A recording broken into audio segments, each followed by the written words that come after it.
என்னப்பா எதுவும் பிரச்சனையா? என்ன உரம் வச்சாங்களா? தீவனம் போட்டாங்களா? தண்ணி கடிச்சா? எதுவும் பிரச்சனை இருக்கா உனக்கு? சொல்லு, அண்ணன் வந்திருக்கேன். யார்கிட்ட பேசிட்டு இருக்காரு? மரத்துக்கிட்ட சார். அதுவும் சார் அந்த இலையை வேற பிடிச்சி இழுத்துக்கிட்டு உனக்கு எதுவும் பிரச்சனையா? ஃபர்ஸ்ட் மரத்தை உடைய நீ இருக்கிறதே எனக்கு பிரச்சனையே. அதான் பிடிச்சிக்கிட்டு இது பண்ணிருக்காரு. பிச்சு போட்டுருவாரு. பிச்சுட்டா பாவம் சார். அது இலை அது இப்படி பேசிக்கிட்டு இப்படி அண்ணன் பிடிச்சி இழுத்துக்கிட்டு இன்னொருத்தன் அங்க போயிட்டு மரத்துக்கிட்ட போயிட்டு ஒரு புத்தம் கொடுத்துட்டு இன்னொரு கட்டி ஒரு கக்க போட்டு ஒரு கிசை போட்டார் அண்ணே. போட்டு ஏய் படுத்துக்கிறா கேமரா நின்றுக்கிட்டு இருக்க நீ அப்படின்றார் சார் அண்ணே. என்ன பிரச்சனை? உரம் வச்சாங்களா? உனக்கு தீவனம் வச்சாங்களா?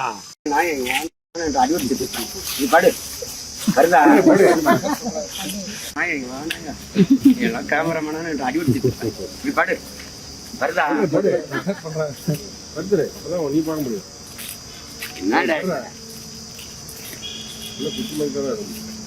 என்னடா உன் பிரச்சனை? ரொம்ப பண்ணின பூராக்களே மாநாடுல ஒன்று இறங்கி போய் இப்போ வந்து 30ஆம் தேதி நடக்க போகுது மாநாடு. அதுக்கு வந்து ஒரு ஷூட்டிங்கு. என்ன சார் ஒரு அவர் இனிஷியேட்டிவ் எனக்கு நல்லா இருக்கு, பிடிச்சிருக்கு. ஆனால் இப்படி ஷூட்டிங் எடுக்கிறதுக்காண்டி போனால் என்ன எப்படி சார்? அந்த இலை கூட பேசுறதுக்கு முன்னாடி மைக்க கூட அப்படின்றாரு.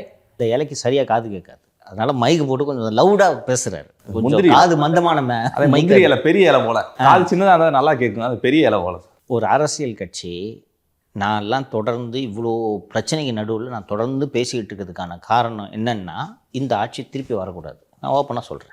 இது இன்னொன்று, இவ்வளோ கேஸெல்லாம் சந்திச்சுக்கிட்டு எவ்வளோ கஷ்டத்துக்கு நடுவில் வேலை பார்க்குறோன்னு தெரியும். இவ்வளோ இதுக்கு நடுவில் தொடர்ந்து பேசுகிறதுக்கு காரணம் திமுகவை அம்பலப்படுத்தணும். ஏன்னா இன்றைக்கி ஊடகங்கள் இப்படி கைக்கூலிகளாக மாறிவிட்டன, அம்பலப்படுத்தணும். அப்போது ஒரு அரசியல் கட்சியாக உங்களோட வேலை இதை அம்பலப்படுத்துறது தானே. ஆனால் மக்கள் மீது கோபத்தை ஏற்படுத்துவதை விட்டு இலை கூட பேசிக்கிட்டு மடைமாற்றம் பண்ணுற வேலையை தானே நீங்கள் பண்ணுறீங்க. இன்றைக்கி நாடு என்ன சுபிட்சமாக இருக்கா? மக்கள் எல்லாம் சந்தோஷமாக இருக்காங்களா? எல்லோரும் சந்தோஷமாக இருக்காங்கப்பா.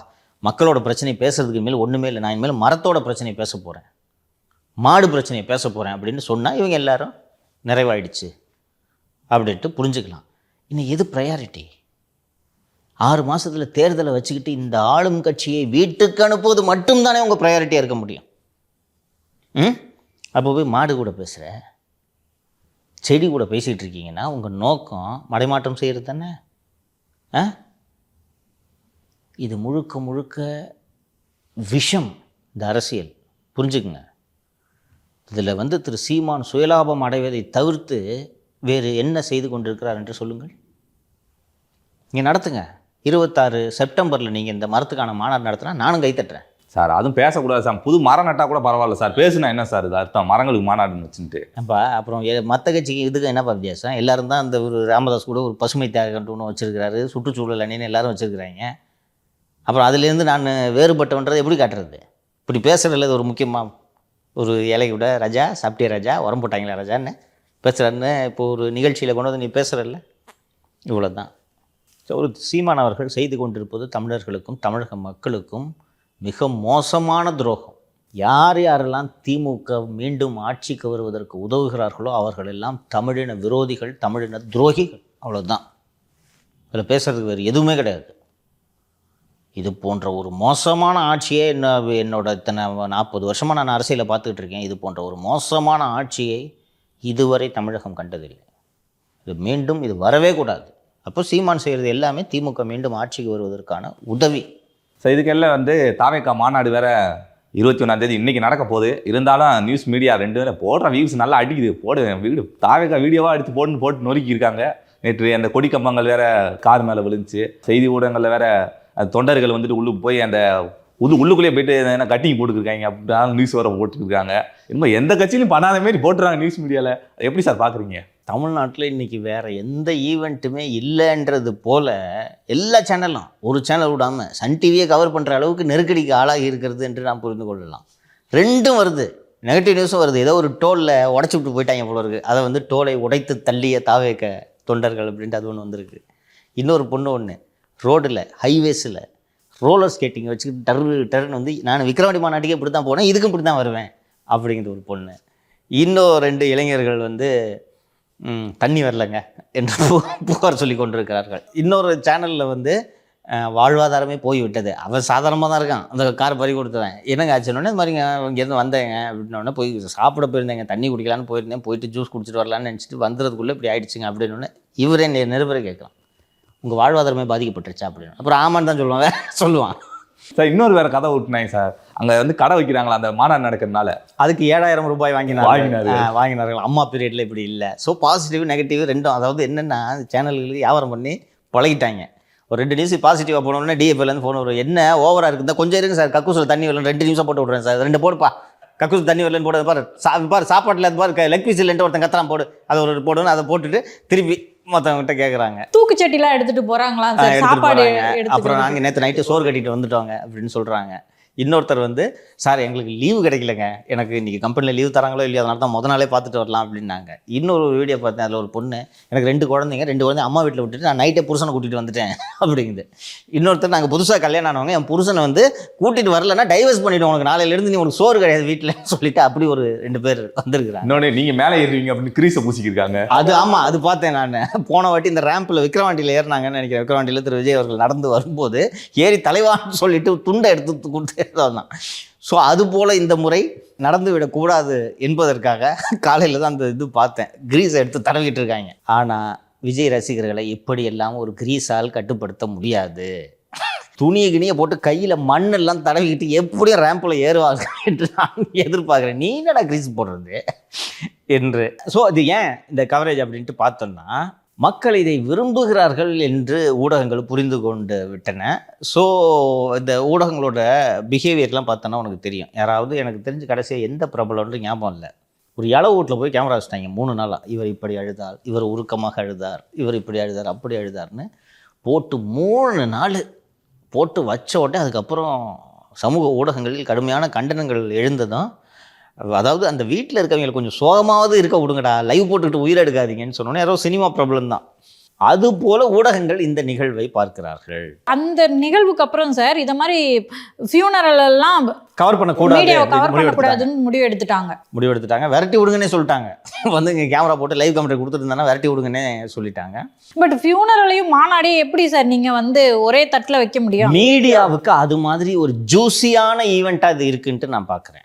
அந்த ஃபியூனரல் நான் சொன்னேன்ல, ஃபியூனரல்னா துக்கத்துக்கு நான் ஒரு வந்துட்டு தானே இருப்பாங்க, வந்து மாலை போடுவாங்க. அவ்வளோ பேர்கிட்ட சார் நீங்கள் இதை பற்றி என்ன நினைக்கிறீங்கன்னா, செத்து ஒழிஞ்சான சந்தோஷம் எனக்குன்ட்டு யாராவது சொல்ல போகிறாங்களா? ஆனால் அவங்ககிட்ட நீங்கள் எப்படி என்னன்னா, இல்லைங்க இவர் இப்படிப்பட்டவர் நட்சத்திரங்கள் நல்லவர்கள்லாம் பண்ணிட்டு இருந்தேன். அது மாதிரி ஒரு ஈவெண்ட்டாக இதை பார்க்குறாங்கன்றேன். அதனால தான் சாப்பிட்டுட்டு கை கழுவலைன்னா கூட அதை நியூஸை போடுறாங்க. கழிவறையில் தண்ணீர் இல்லைன்ட்டு அங்கே ஒரு இந்த பயோ டாய்லெட் மாதிரி ஒன்று வச்சுருக்காங்க, ஓகேவா, டாய்லெட் கியோஸ்க்கு வச்சுருக்காங்க. அதில் தண்ணி இல்லைன்ட்டு கையில் ஒருத்தன் மினரல் வாட்டர் பாட்டில் வச்சுக்கிட்டு டாய்லெட் வாசலில் நிற்கிறான். கழிவறையில் தண்ணீர் இல்லைன்னா அந்த கையில் இருக்க பாட்டில் வட்டம் போட்டு காட்டுறாங்க தண்ணீர் இல்லைன்ட்டு. இந்த அளவுக்கு நுணுக்கமா என்ன சார், ஆம்புலன்ஸு உள்ளே வருதே, சரி உள்ளே வருதே அப்படியே உள்ளே போய் இறங்கிறோம்னு சொல்லிட்டு ஆம்புலன்ஸில் ஏறிப்பாங்க போல.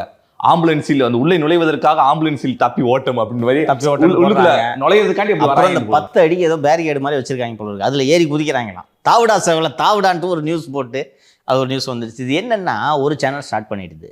இப்போது நீ தான் நியூஸ் 18 எடிட்ரு, நீ தான் நியூஸ் 24/7 எடிட்டர்னு வச்சுக்கோங்க. 2 பேரும் இருந்துகிட்ருக்கீங்க, சரி வேறு ஏதாவது நியூஸை கவர் பண்ணலான்னு நினைக்கிற சமயத்தில் பார்த்தா பாலிமரில் வச்சு அட்டி நடிச்சுக்கிட்டு இருக்கான். அடித்த உடனே நம்மளும் இதை கவர் பண்ணாமல் விட்டானா போச்சுன்னு சொல்லிட்டு இது ஆரம்பிப்பாங்க. தந்தி டிவியில் இன்றைக்கி காலைல கார்டே போட்டிருந்தாங்க, ஒரு சின்ன ஆங்கிள் கூட மிஸ் ஆகாமல் நாங்கள் 7 மணிலேருந்து லைவ் கவரேஜ் போட போகிறோம் என்று தந்தி டிவியில். ஸோ ஊடகங்களுக்கும் இது எனக்கு தெரிஞ்சு ஒரு இது மாதிரியான ஒரு ஈவெண்ட்டு சமீப காலத்தில் நடந்தது இல்லை. ஸோ வியூஸ் நல்லா வரும் என்று தெரிந்து கொண்டதால் இந்த ஊடகங்கள் வளைச்சு விடாமல் எடுத்துக்கிட்டு இருக்காங்க. ஆனால் இதெல்லாம் போதாது. ஸ்பீச் எப்படி இருக்குன்றதை பொறுத்து தான் வந்து அரசியல் போக்கு திரும்ப. இதை வந்து ஒரு சாதாரண ஒரு வாக்காளர் அம்யூசிங்காக ஒரு என்டர்டெயின்மெண்ட்டாக தான் இதை பார்ப்பான். ஓ கக்கூசில் தண்ணி இல்லையா, ரைட்டு என்று.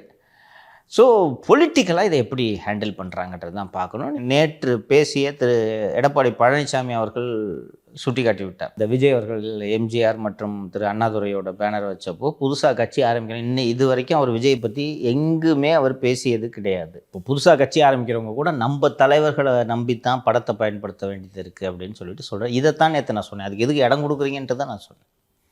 அவங்க கட்சி, அவங்க லீடர். நீங்கள் அது மாதிரி எம்ஜிஆர் ஆனாங்கன்னா நான் சொல்கிறேன், 26 விஜய் சிஎம் ஆகிட்டார்னா எம்ஜிஆர் போலவே, எம்ஜிஆரை விட சிறந்தவர் விஜய். எம்ஜிஆருக்கு கூட 5 வருஷம் ஆச்சு கட்சி ஆரம்பிக்கிறதுக்கு. 72 ஆரம்பித்து 77 தேர்தலில் தான் எம்ஜிஆர் வெற்றி பெற முடிந்தது. ஆனால் இவர் 2 வருஷத்தில் விஜய் சிஎம் ஆயிட்டார். எம்ஜிஆரை விட உயர்ந்தவர்னா அன்னைக்கு உட்காந்து இதே ஷோவில் பேசுவோம். சார் இப்போ ஒரு ஜுவல்லரி ஷாப்பாக இருக்கட்டும், ஒரு ட்ரெஸ் ஷாப்பாக இருக்கட்டும், அங்கே வந்து விஜயோட ஃபோட்டோவை அவங்க யூஸ் பண்ணிக்க முடியாது. ஏன்னா அவர் ஒரு விளம்பர மாடலா brand. Correct, I agree with you. Pay பண்ணணும், அவர் அக்ரி பண்ணணும். அதுக்கு இப்போ ஏதோ ஒரு பிராண்டுன்னு வச்சுக்கோங்களேன், ஒரு நிதி நிறுவனமே வச்சுக்கோங்க, அதுக்கு திரு விஜய் அவர்கள் நடிக்க மாட்டேன்ற ஒரு முடிவுக்கு கூட வரலாம். அப்படி இருக்கும்போது எம்ஜிஆர் அவர்களாக இருக்கட்டும், அண்ணா அவர்களாக இருக்கட்டும், அவங்க அதிமுக திமுகவோட பிராண்டு. இன்னொன்று சிம்பிளாக சொல்கிறேன், ஆன்லைன் ரம்மிக்கு விஜய் ஃபோட்டோ யூஸ் பண்ணா தவறு தானே? அது போல தான் அவங்களோட ஐக்கானு. அன்றைய கணிதா திருமதி பிரேமலதா விஜயகாந்த் அப்படின்ற மாதிரி அவங்க அன்னைக்கு தெளிவாக சொல்லிட்டாங்க. அப்படி பார்த்தா அவங்க வந்து நீங்கள் விஜயகாந்த் அவர்களை மானசீக குருன்னு சொல்லிட்டு நீங்கள் அவங்க ஃபோட்டோ யூஸ் பண்ணிக்கங்கன்னு சொல்கிறதே அவங்களோட பெருந்தன்மையாக நான் பார்க்குறேன் அதை. I agree. ஏன்னா அவங்களோட சொத்து திரு விஜயகாந்த் அவர்கள், பிரேமலதா விஜயகாந்த் அந்த கட்சியோட சொத்து அப்படின்னு இருக்கும்போது அந்த ஃபோட்டோஸை நீங்கள் யூஸ் பண்ணக்கூடாது தான். எனக்கு விஜய் அவர்கள் பேசணும், எல்லாம் பிடிக்குதா, அவர் வரட்டும், நல்லபடியாக ஆட்சி தரட்டும், எல்லாம் ஓகே. பட் அவங்களோட ஃபோட்டோஸை அவங்க யூஸ் பண்ணக்கூடாது சார். Not fair. இந்த மாநாட்டில் வந்துட்டு மது அருந்தினார்கள் அப்படின்னு சொல்லிட்டுனா நியூஸ் எல்லாம் வந்துச்சு. இதுக்கெல்லாம் வந்துட்டு மாநாடு நடக்கிறதுனால வந்துட்டு இந்த டாஸ்மாக் ஃபுல்லாக மூடி இருக்கதா வந்து செய்தி வந்திருக்கு சார். அது உண்மையா? உண்மைதான். மாவட்ட நிர்வாகமே இது போன்ற உத்தரவுகளை பிறப்பித்து டாஸ்மாக் கடைகளை மூடுவார்கள். இந்த இமானுவேல் சேகரன் குரு பூஜை, தேவர் குரு பூஜை, அது போக அரசியல் கட்சிகளின் மாநாடு எப்போது நடந்தாலும் இது போல் அந்த செல்லும் வழி மற்றும் அந்த நிகழ்ச்சி நடக்கும் இடத்திற்கு அருகே இருக்கக்கூடிய ஒயின் ஷாப்பை, டாஸ்மாக் அவுட்லெட்ஸை, ஒயின் ஷாப்ஸை மூடுவதுன்றது காலங்காலமாக இருந்து வரக்கூடிய வழக்கம். என்னென்னா கூட்டமாக வர்றாங்கல்ல, குஷ்டு கடை வாசலே சண்டை இழுப்பாங்க. எப்படியும் பாரில் கூட்டமாக தான் வருவாங்க, தனியாக போய் யாரும் குடிக்க போகிறதில்ல, கூட்டமாக வருவாங்க, கூட்டமாக போயிட்டு வாங்கிட்டு அங்கேயே பிரச்சனை பண்ணுவாங்க. அண்ட் அது இன்னும் வந்து இந்த ஒரு தகராறை உண்டு பண்ணுறதுக்கு, வன்முறையை உண்டு பண்ணுறதுக்கு அந்த மதுக்கடைகள் ஒரு காரணமாக இருக்கும் என்பதால் முன்னெச்சரிக்கை நடவடிக்கையாக இது போல் வந்து மாவட்ட நிர்வாகங்கள் அந்த கடைகளை மூடுவதற்கு, அந்த சொத்து வர்ற வழியில் மூடுறதுக்கு உத்தரவிடுவதுன்றது எப்போதும் இருக்கக்கூடிய வழக்கம். இதெல்லாம் தெரிஞ்சு தான் வரும்போதே வாங்கிட்டு வந்து பார்க்கிங்கில் உட்காந்து குடிச்சிட்டு இருக்கேன். சார், இது எல்லா கட்சி மாநாட்டிலையுமே நடக்குமா சார்? நடக்கும். நான் விதிவிலக்காக இதை சொல்லுவது கம்யூனிஸ்ட் கட்சிகளோட நிகழ்வுகளை சொல்லலாம். நான் சிபிஎம் கட்சியில் உறுப்பினராக இருந்திருக்கேன். சிபிஎம் கட்சிகளோட நிகழ்ச்சிக்கு போயிருக்கேன். இந்த பக்கம் கூட்டத்தோட மேடை நடந்துட்டு, அந்த பக்கம் டாஸ்மாக்கு, அப்போது ப்ரைவேட் ஒயின் ஷாப் இருந்துச்சு, இப்போ மது கடை பக்கத்துலேயே இருக்கும். இங்கேருந்து போய் எவனாவது அங்கே குடிச்சான்னு தெரிஞ்சால் கொன்றுவாங்க. தோழர், என்ன தோழர், மது அருந்துறார் தோழர், விஷத்தை குடித்த மாதிரி சொல்லுவாங்க. அதனால போக முடியாது. நீ அங்கே பக்கத்துலேயே இருக்கும், போனோன்னா ரொம்ப கேவலமாக பார்ப்பாங்க, தோழர் மது அருந்துறா தோழர் அப்படின்ட்டு. பெரும்பாலும் அந்த கட்சியிலே கண்டிப்பாங்க. அந்த கட்சி யூனிட் மீட்டிங் நடக்கும், அதிலே கூப்பிட்டு நீங்கள் மது அதிகமாக அருந்துறீங்கன்ட்டு புகார் வந்திருக்கு அப்படின்னு கட்சியே கண்டிப்பாங்க.